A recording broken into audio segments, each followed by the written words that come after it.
rozvedený, mám syna Matýska, pracuji jako kuchař v restauraci. Mezi mých koníčky momentálně patří asi kolo a země byla lyže. Co bych asi řekl v té době, když jsem hrával, momentálně mám za sebou 2 léčby ústavní.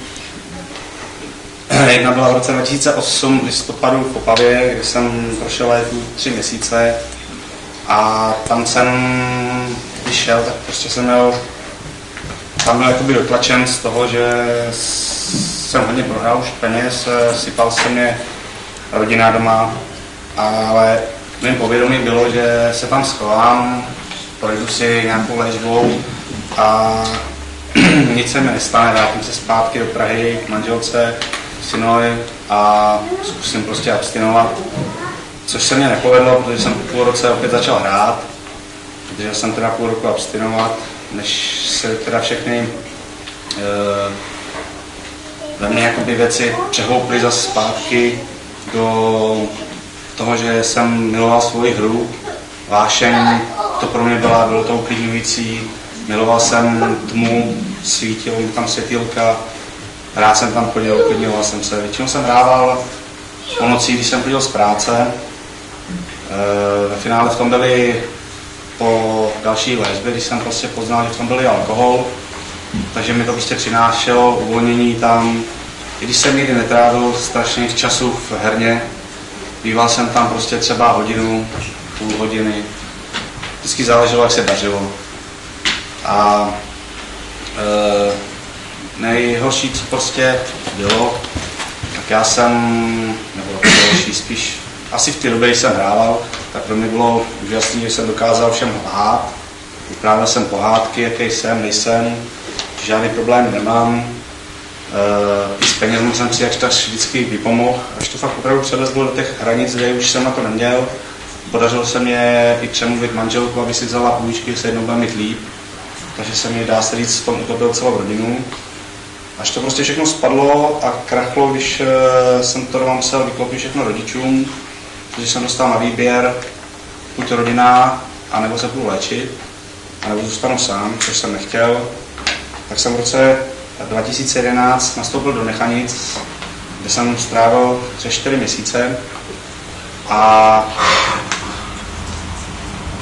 tam jsem, dá se říct, pochopil, nebo si uvědomil, že v takovémhle životě žít nechci, jestli chci mít plně hodnotný život u rodiny, přátel a u syna, tak jsem na sebe začal pracovat a tam jsem poznal, že jsem všechno dělal špatně a prostě jsem už nechtěl hrát.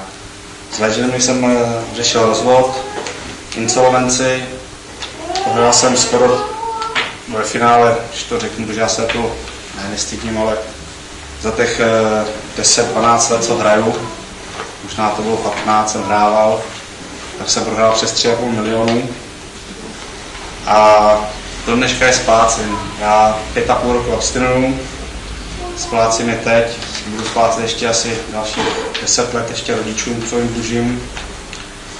A ten směr v těch Nechanicích mě prostě dal, že i když ta hra je pokušení a každý by chtěl vyhrát a mít nějaké peníze, tak jsem si uvědomil, co se neudělám prostě svýma rukama, nevydržu, tak je nemám, protože skončil jsem špatně se zdravím, jsem po operaci hlavy, mám po operaci plotinky a všechno je souviselo z toho hazardu.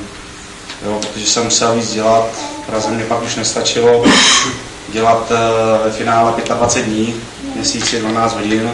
Neviděl jsem kluka, neviděl jsem nic, takže asi takhle. Co se týče léčby, když jsem šel ven, tak jsem se vrátil zpátky k rodičům syna jsem nechal v Praze, proto si jezdím každý 14 dní, snažím se být co nejvíc to jde, skloubuju práci a většinou to teď je, že docházím k paní Ernestovi, je fakt, že už teď tam momentálně nechodím tak častěji, protože nevyhovuje mi to v práci, takže každý 14 dní se snažím tam být.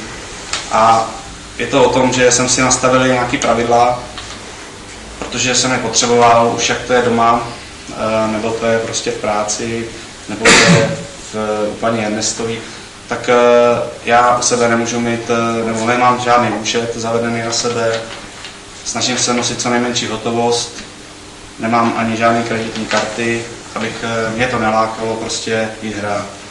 Protože když je nějaký problém, nebo prostě mi se nedaří, nebo mám přetíženost práci, tak i dneska po 5 letech abstinence vidím a to najednou před sebou. Protože tam mě bylo vždycky fajn. A někdy s tím bojuju, někdy ne, ale dokázal jsem zatím všechno překlenout a nikdy jsem nešáhl na to, abych se šel a zalezl ty herny. Prostě ty pravidla, které mám nastavený, tak se je snažím dodržovat, aby prostě je to tam nechcůstvo. Co se ní, jak bych to nazval, momentálně 5 let abstinuju, myslím si, že nějaká důvěra už u rodiny je. A spíš, že jsem začal mně jde o to, že prostě splácím teďka dluhy, že vím, že to ještě běh na dlouhou trasu, ale věřím tomu, že jednou budu čistý momentálně. To řekl.